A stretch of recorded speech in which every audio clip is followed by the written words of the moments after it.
de esta jornada de martes. En Muy Comentado, la entrevista central.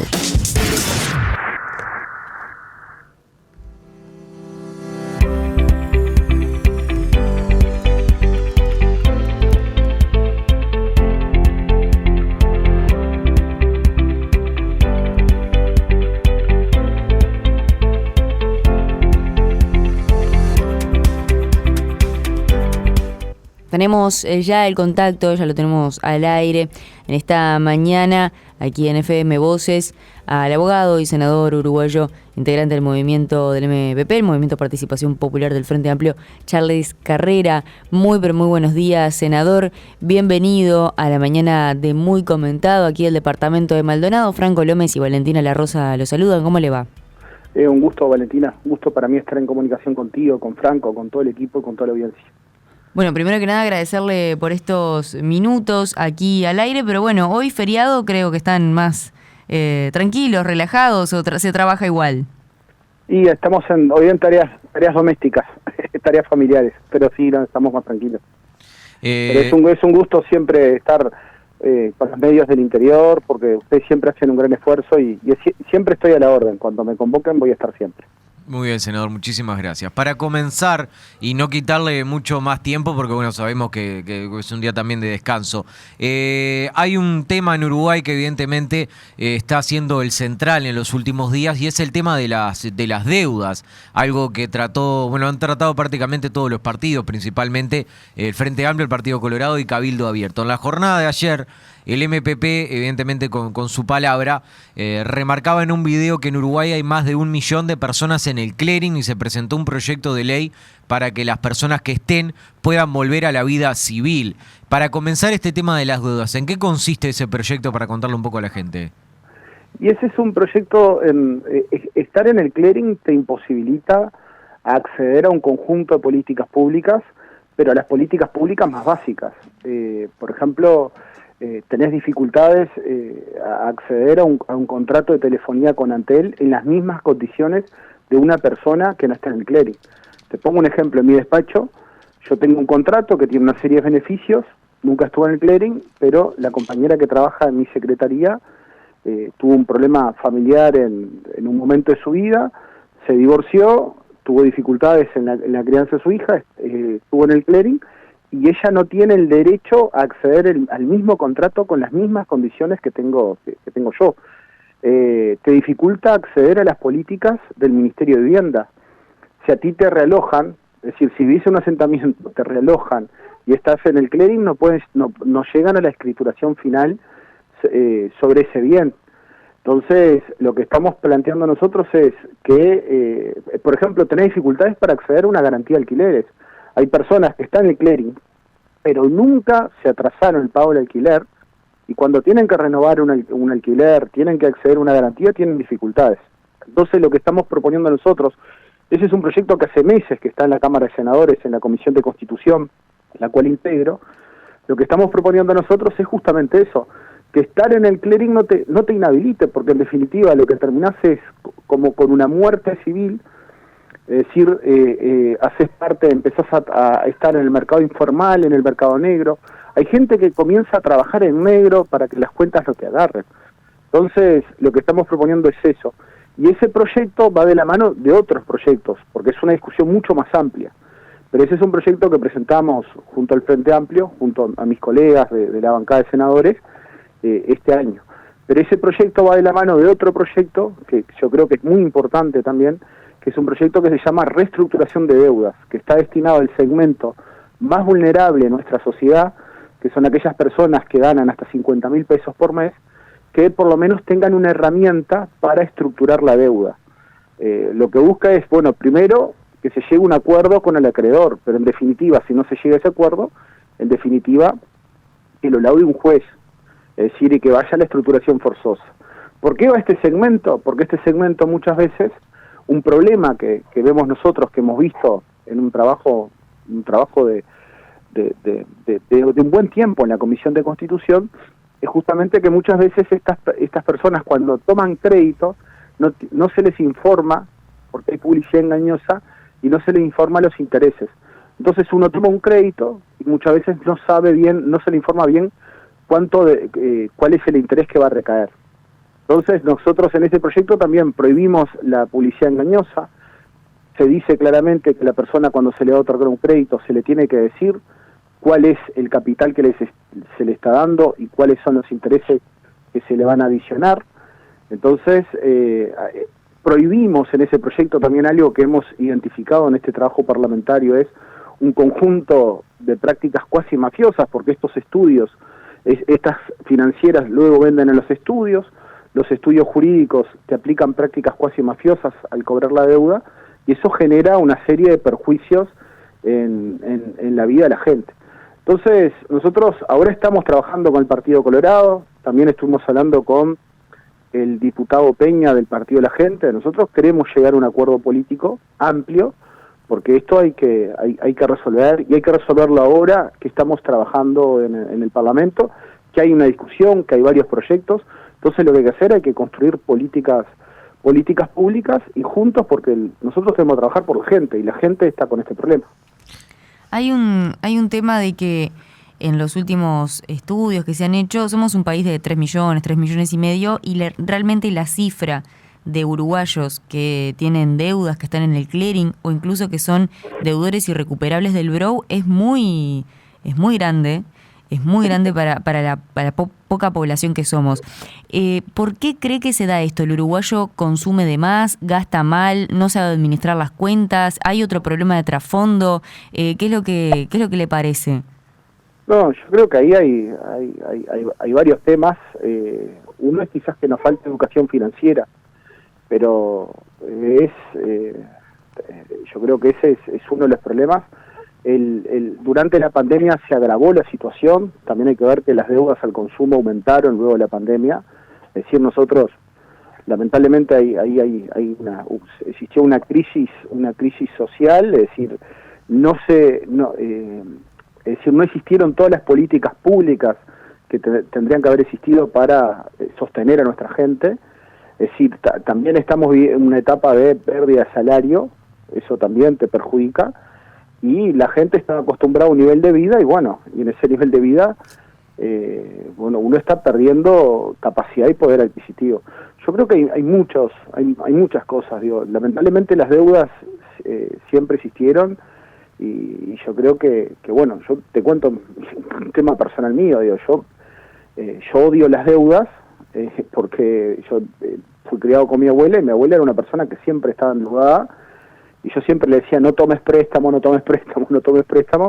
y hasta, que logré, en determinado momento, cuando yo llegué a los 30 años, creo que mi abuela ahí me empezó a escuchar, y realmente cuando terminó de pagar el último préstamo, empezó, porque uno se tiene que administrar mejor, pero hay muchos problemas, pero acá uno ve gente que ha tomado deudas hasta por comprar medicamentos, o por subsistir, y después las deudas se transforman en impagables.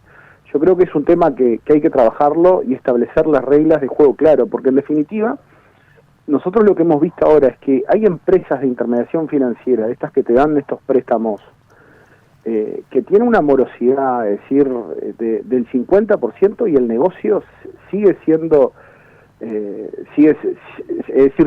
bueno para la empresa, porque si no, no lo seguiría haciendo. Entonces pero hay muchos problemas, pero realmente el número de personas en el clearing es muy alto, y el problema es que eso luego te inhabilita otras cosas, porque hoy todo el mundo, cuando va a tomar crédito, va a tomar una garantía de alquileres, siempre están consultando el clearing. Yo creo realmente que está mal que las empresas públicas, por ejemplo, manden nombres al clearing y consulten el clearing. Yo creo que eso está mal, porque Antel, UTE y OCE ya tienen una forma de cobrar sus deudas, ya tienen una forma de capitalizar sus deudas, y no necesitan esto del clearing, que en definitiva el clearing es un servicio privado. Pero son cosas que tenemos que ir discutiendo y arreglando entre todos. Este proyecto incluye, valga la redundancia, incluir lo que es educación financiera, ya sea desde la educación en el liceo o con algún otro plan. Este proyecto en sí, el tema de educación financiera, por ahora es algo que estamos conversando. Nosotros estuvimos conversando con algunos compañeros que quizás hubo una buena experiencia ya por el año 2008, que fue algo que se llamó, un proyecto que se llamó Limpia Sueldos. Nosotros desde el Frente Amplio estamos trabajando, porque estamos viendo que este es un problema ahora que es más complejo luego de la pandemia, que había que hacer un proyecto Limpia Sueldos y ahí meter temas de educación financiera. Sin lugar a dudas, hay que profundizar este tema y bueno, tiene que ser parte de la educación, ¿no?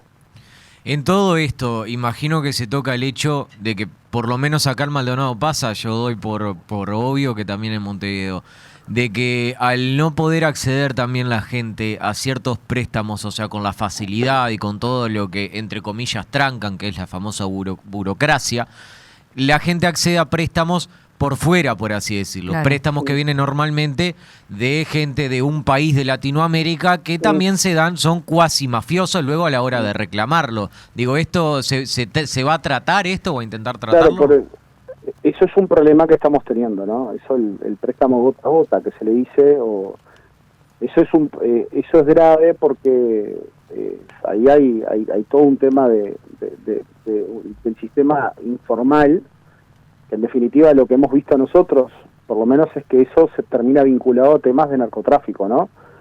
Y decir narcotráfico es la plata que se trata de ir blanqueando por otro lado. Nosotros lo que vemos eso es con mucha preocupación, está creciendo mucho en el Uruguay. Acá en Montevideo hay zonas que se están identificando esa problemática y en el interior del país.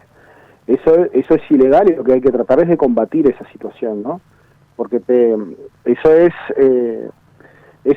por eso cuando uno legisla, esa es nuestra preocupación. Cuando uno legisla que tiene que tomar medidas, tiene que ver, prohibir la usura, legislar que las empresas de intermediación financiera sean más leales y justas con sus deudores, es decir, que haya un estatuto de protección al deudor. Por eso es que estamos trabajando en esta lógica. Uno tiene que cuidar es que no termine que un mayor número de personas caigan en ese sistema informal que es también peligroso, hay que combatirlo, ¿no? Sin dudas. Senador, le cambio de tema. ¿Cómo está el agua en Montevideo? Y es terrible. La verdad que nunca pensé que íbamos a llegar a esa situación que estamos viendo en la zona metropolitana, porque si hay algo que ha caracterizado a los uruguayos, creo que es la túnica, la moña y el agua de OCE, ¿no? Siempre abrimos la canilla y al abrir la canilla teníamos total acceso al agua potable. Pero lamentablemente sí es una situación que está muy compleja y lo que está trayendo es que estamos teniendo un presupuesto adicional que no estamos preparados porque para cocinar, ¿no? Yo en mi caso tengo hijos chicos y estoy cocinando con agua embotellada por el temor, ¿no? Aparentemente hoy en estos días, con estas lluvias, estaría saliendo un poco mejor el agua. Es decir, ha bajado el nivel de cloruro, de sodio, pero también uno tiene temor, ¿no? Uno tiene temor porque por las cañerías, lo que ha quedado ahí, me imagino que va a pasar un tiempo para mejorar el agua. Y lo que preocupa después también el tema de la confianza en OCE, ¿no?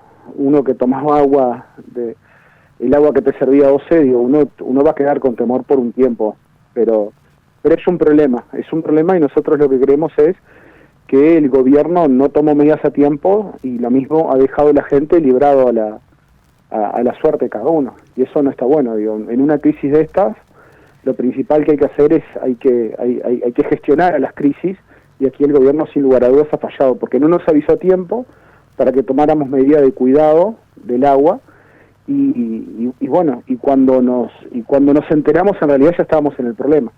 Y acá hay gente que está teniendo muchas dificultades, lo que hablábamos al principio, ¿no? Es decir, si nosotros hoy tenemos pérdida de salario, hemos perdido capacidad de compra, lo que vemos nosotros justamente es que hay gente que ha tenido que disponer de entre 2.000 y 3.000 pesos por mes para el agua, ¿no? Para poder cocinar y para beber, y eso complejiza más la vida.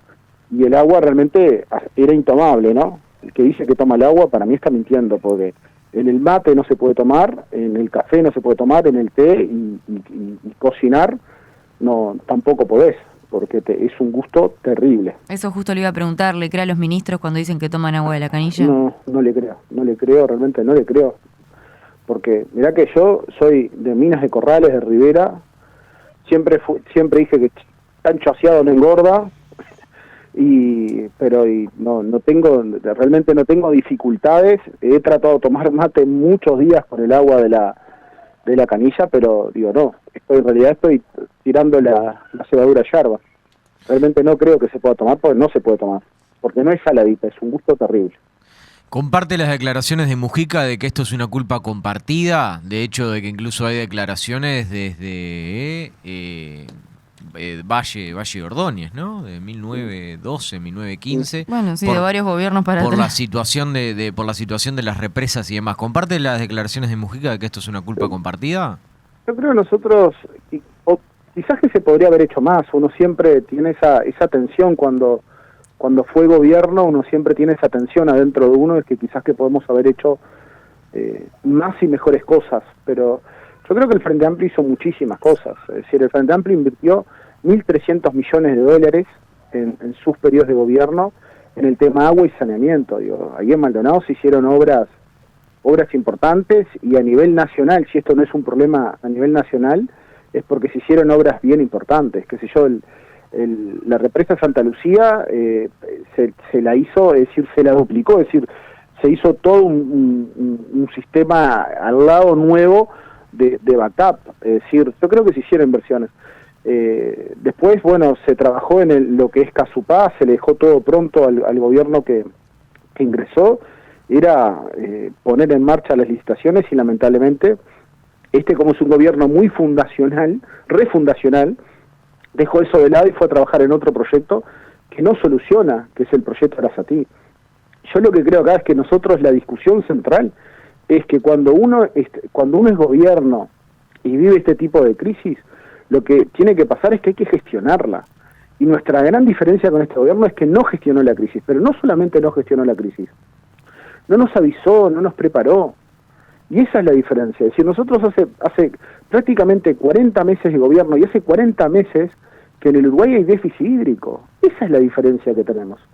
Es decir, se declaró la emergencia agropecuaria que se está viendo muy fuerte en el interior del país, que va a haber un perjuicio económico brutal a nivel interno, porque se va a recoger el 30% de la producción. Es decir, eso va a tener un perjuicio brutal en la economía nacional.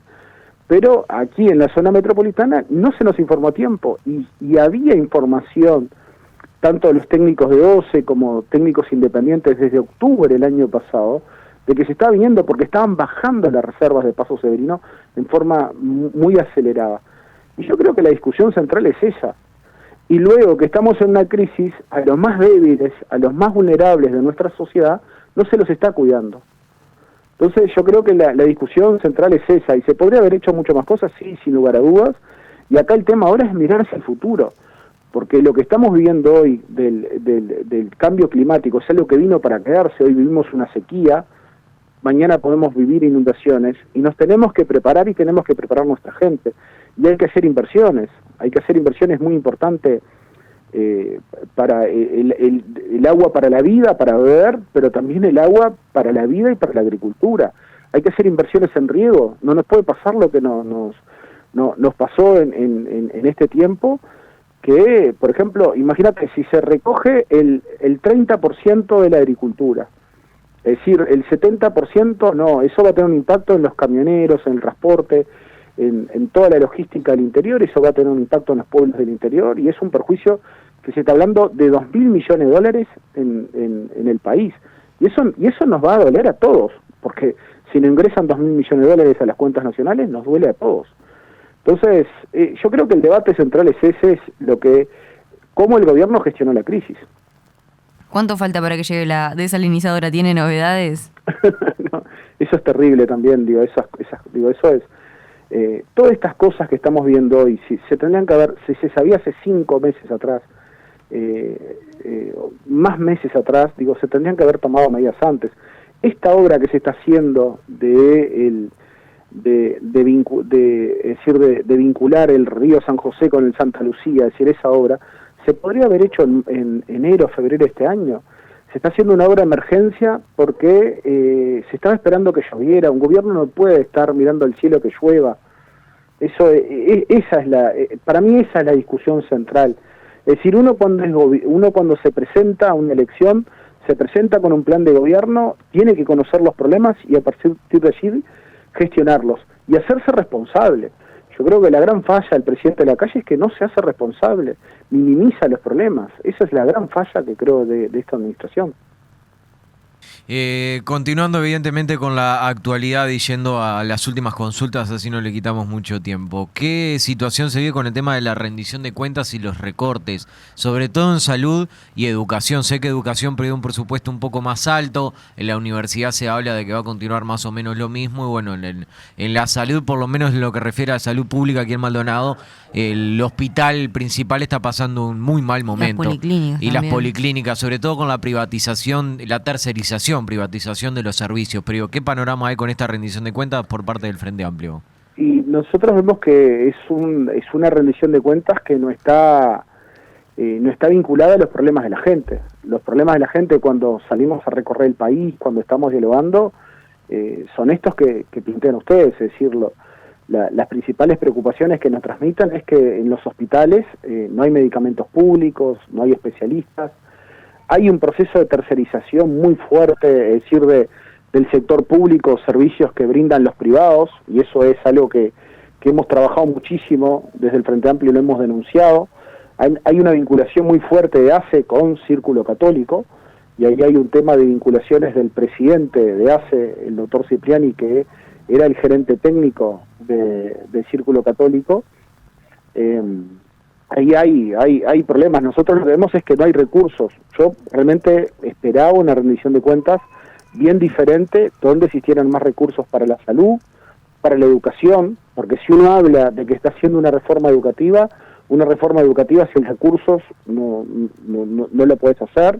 Los grupos están superpoblados, se han recortado proyectos y programas muy buenos destinados a fortalecer y acompañar los trayectos educativos de los gurises, y lamentablemente no lo vemos. Digo, sí, lo que hay unos 20 millones de dólares que se dividen en diferentes incisos, ministerios, que es por el tema de salud mental y por el tema de adicciones. Vemos igual que son pocos los recursos, pero bueno, hay algo ahí por lo menos destinado a eso, pero después no vemos mucho más, eso es una preocupación. No vemos recursos para la salud, no vemos recursos para la vivienda, no vemos recursos para la seguridad pública, que está compleja la mano en seguridad pública. Se ha dicho que se venía a defender a la policía, y la policía ha sufrido como cualquier trabajador público o privado con pérdida de salario y poder adquisitivo. Digo, realmente es una situación bien compleja. Yo esperaba una rendición diferente, pero sigue esa lógica, ¿no? La lógica esa de que se inició a partir del 1 de marzo, donde se realizaron fuertes recortes en todos los incisos, y eso bueno, viene perjudicando el desarrollo de las políticas públicas. Y en el interior, como dicen ustedes, es donde se siente más. Porque si un médico te aconseja una medicación en el hospital de Maldonado o de San Carlos, tú vas ahí al hospital y si vas a Ventanilla, no está el medicamento, tú no tenés mucho más salida que en una capital. Porque tú acá, si a mí me aconsejan un medicamento en el Pasteur, puedo ir al Maciel, puedo ir al Clínicas, puedo ir a otras policlínicas, como que tengo mucho más salidas, pero en el interior es donde más se sienten los recortes y la falta de recursos públicos. Tocamos el último tópico y es el Ministerio del Interior, algo con el cual evidentemente el actual gobierno nacional ganó, valga la redundancia del gobierno, en las pasadas elecciones, marcando un cambio de rumbo en lo que fue la gestión, cuanto a lo que fue la gestión de Bonomi y lo que hoy es la gestión de Heber. La seguridad en el país, según lo que marca Heber, en algunos números ha mejorado, en otros tantos no, por ejemplo con los homicidios. De hecho, ayer declaró que el 80% de los homicidios tiene vinculación con el narcotráfico, pero un estudio mismo del Ministerio del Interior marca que es el 6,5%. ¿Cuál es la situación, cuál es el rumbo, mejor dicho, que ve la oposición en cuanto al Ministerio del Interior y a la gestión de Heber, en el que incluso se le pidió... Con el famoso plan, ¿no? Claro, que el famoso se implementó, plan, pero que no conocemos cuál es. En la que se le pidió prácticamente un paso al costado. Nosotros creemos que no hay rumbo en materia de seguridad pública, no hay rumbo, no hay políticas públicas, es decir, el Uruguay está peor en lo que es el narcotráfico. Bueno, hoy nos están diciendo, no lo dice la oposición, ¿no? Lo dicen organismos internacionales y lo dicen grupos de estudios nacionales. CERES es un think tank nacional que no está vinculado al Frente Amplio, que está planteando en forma muy clara que acá el Uruguay hoy hace parte de la ruta de salida del narcotráfico de la región hacia Europa. Digo, eso yo creo que es terrible. Estos cargamentos, todos los días vemos que se están agarrando cargamentos, pero cuando se agarra uno, la regla es que pasaron 10. Entonces realmente estamos en una situación muy compleja, la violencia letal va en aumento, la violencia es terrible, la situación de violencia, y nosotros lo vemos es que no hay un plan y no hay un rumbo y no se discute y no se convoca a hacer políticas en serio, políticas de Estado. Se ha pasado por un proceso de desprofesionalización de la policía y la seguridad pública muy fuerte en estos 40 meses, y eso perjudica el accionar de la policía. Y no, como decían ustedes, el ministro Heber en mayo del 2022 se reúne con el presidente y nos dice a todos los uruguayos que el 2022 va a terminar un año diferente, es decir, que va a terminar con una reducción de los homicidios, y la situación fue bien diferente, es decir, hay casi un 30% más de homicidios que el año anterior, y todo indica que este año va a ser igual o peor que el año pasado. Es decir, para que ustedes tengan una idea, porque nosotros llevamos un poco un control desde mi despacho, y no lo llevamos lo llevamos por una necesidad, porque hoy las cifras también están en cuestión del Ministerio del Interior. Es decir, lo llevamos porque hay necesidad de llevar ese estudio. El mes de junio, desgraciadamente en Uruguay se consumaron 40 homicidios. Para que ustedes tengan una idea, el mes de junio del año pasado se consumaron 16. El mes de julio prácticamente va en la misma lógica de más de un delito homicidio por día. La situación es terrible y nosotros no vemos que hayan políticas públicas acordes. Ahora se hizo toda una puesta en escena convocando a los partidos políticos a políticas de Estado que no son tales, porque uno, si va a hacer una política de Estado, lo que uno tiene que hacer es tener buena fe, transparencia y discutir en serio. Le pidieron a los partidos políticos que presentaran medidas. Todos los partidos políticos presentaron un conjunto de medidas, fueron 79 propuestas. El Ministerio Heber y un asesor se juntaron y seleccionaron 15 propuestas, y de esas 15 propuestas no tratan la problemática central, que es la problemática del narcotráfico, el lavado de activos, de la violencia letal, de todo temas que son temas que van por otro lado, que pueden ser importantes, sí, sin lugar a dudas. Hay que mejorar la transparencia de las cifras, pero la verdad es que hoy lo central es atender estos problemas que tenemos sobre la mesa, y realmente nosotros realmente estamos muy preocupados, y por eso hemos pedido que el ministro Heber diera un paso al costado. Pero el Frente Amplio lo ha solicitado no desde esta última interpelación, lo ha solicitado desde octubre, noviembre del año pasado, cuando a través de un acceso a información pública que hicimos junto al senador Mario Vergara, nosotros allí tomamos conocimiento de que las autoridades del Ministerio del Interior y de Cancillería tenían pleno conocimiento que Marcet era un narcotraficante muy peligroso y pesado.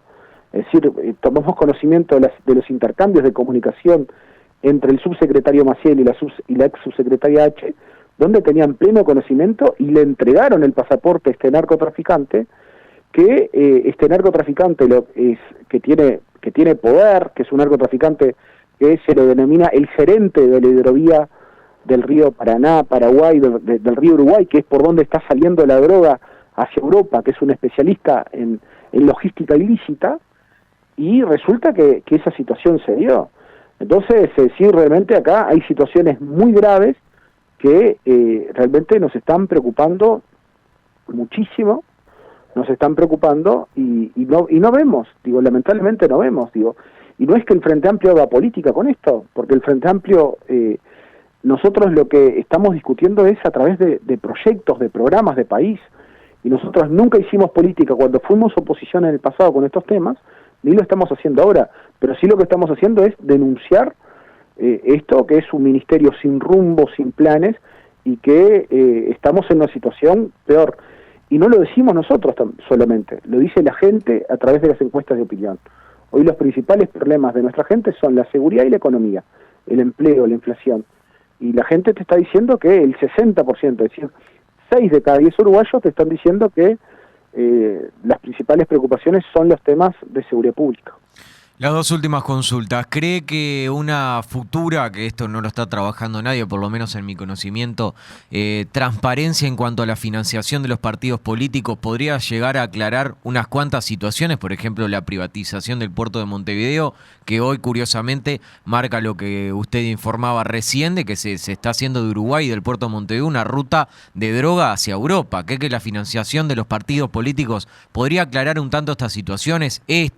Ciertos clientes en cuanto a la dirección y licitaciones que se han dado en el Uruguay. Y la otra consulta es si cree que también que esta comisión investigadora que va a indagar presuntas irregularidades puede llegar a ser un movimiento como para alivianar la tensión y la crítica pública hacia el Ministerio del Interior. No, en primer lugar, son dos preguntas bien diferentes, ¿no? En primer lugar, nosotros del Frente Amplio tenemos un proyecto presentado de financiación de los partidos políticos. Es decir, están diputados, hay una comisión que se llama Transparencia, donde el Frente Amplio ha planteado y quiere que se vote una ley. Eso es muy importante. Eso es muy importante también para prevenir hacia futuro, porque prevenís temas de corrupción pública, pero también en el continente hay mucha vinculación entre la política y el narcotráfico. Nosotros tenemos que evitar esos problemas. En Uruguay yo no puedo poner, es decir, en el Uruguay yo creo que nosotros estamos muchísimo mejor de lo que está en otros países, pero tenemos que prevenir. Y acá, bueno, la situación del puerto de Montevideo es una situación muy compleja, es decir, nosotros le hemos denunciado, yo fui una de las caras visibles de esa denuncia junto a Mario Vergara, y por eso fue que fuimos víctimas de espionaje con Mario, que es una cosa impensada también en Uruguay, y por eso fue que se me armaron unos carpetazos al mejor estilo argentino. Porque hay que decirlo en esos términos, al mejor estilo argentino. Y eso, bueno, terminó en una comisión investigadora que ya está por terminar, esa comisión investigadora, donde, es decir, acá hay en el Estado de Derecho en el Uruguay hay un principio básico, que si uno denuncia a una persona ante el sistema de justicia, uno lo que no puede hacer es politizar ese tema y crear dos tribunales al mismo tiempo. Porque uno tiene un tribunal del sistema de justicia que te da las plenas garantías, porque es imparcial, te da las garantías, pero después tenés un tribunal que está totalmente parcializado, que es una comisión investigadora que lo único que hace es hacer un show, un circo político. Porque todo lo que pasa por ahí, al momento que termina la comisión investigadora, ya se comienza a difundir en la prensa. Nosotros tenemos plena tranquilidad, yo tengo plena tranquilidad que lo que se hizo en su momento se hizo acorde a derecho y es legal todo lo que se hizo. Para que tengas una idea, el director general Carrera, cuando gestionaba el Ministerio del Interior, por año administraba $800 millones. Por año, $800 millones. Licitaciones millonarias. Y nunca tuve ningún inconveniente con ninguna licitación, nunca se me denunció por nada. Así que estoy muy tranquilo en ese sentido y tuve el total respaldo del Frente Amplio, tal respaldo tuve que ninguno se presentó a la comisión investigadora porque es un circo y en ese circo no lo íbamos a hacer parte. Así que en ese sentido estamos tranquilos y estoy muy tranquilo y bueno, y que sigan haciendo los circos que quieran hacer, pero realmente a mí lo que sí me da un poco de pudor o vergüenza de cuando tenemos problemas tan graves en el Uruguay, problemas tan graves, desde temas de, como decían ustedes, que hablamos acá, digo, de problemas que hay miles y miles de personas con problemas de deudas, con gente con problemas de alimentación, pobreza infantil, falta de políticas públicas, problemas brutales de narcotráfico. El Uruguay hoy está en el eje del narcotráfico hacia Europa, problemas brutales de, bueno, no tenemos agua potable en la zona metropolitana, digo, problemas brutales, pero falta medicamentos en los hospitales. Podemos en un Rosario, estemos hablando de estos temas que en definitiva no terminan en nada y lo único que buscan es perseguir a un senador de la oposición porque el único pecado que cometió fue denunciar un hecho de corrupción de los más groseros que hemos visto en la historia del Uruguay, que fue regalar a una empresa privada el principal negocio, que es el negocio de los contenedores del puerto de Montevideo. Esa empresa privada se enriqueció en 2.380 millones de dólares de la noche a la mañana con la firma de este acuerdo, y no hay una explicación racional de por qué se llevó a eso. Muchísimas gracias por su tiempo. Los micrófonos de la 104.5 quedan a las órdenes para cuando usted lo disponga. Bueno, muchas gracias a ustedes por la oportunidad de diálogo y bueno, estoy siempre a la orden y para mí es un gusto y un honor. Así que bueno, saludos.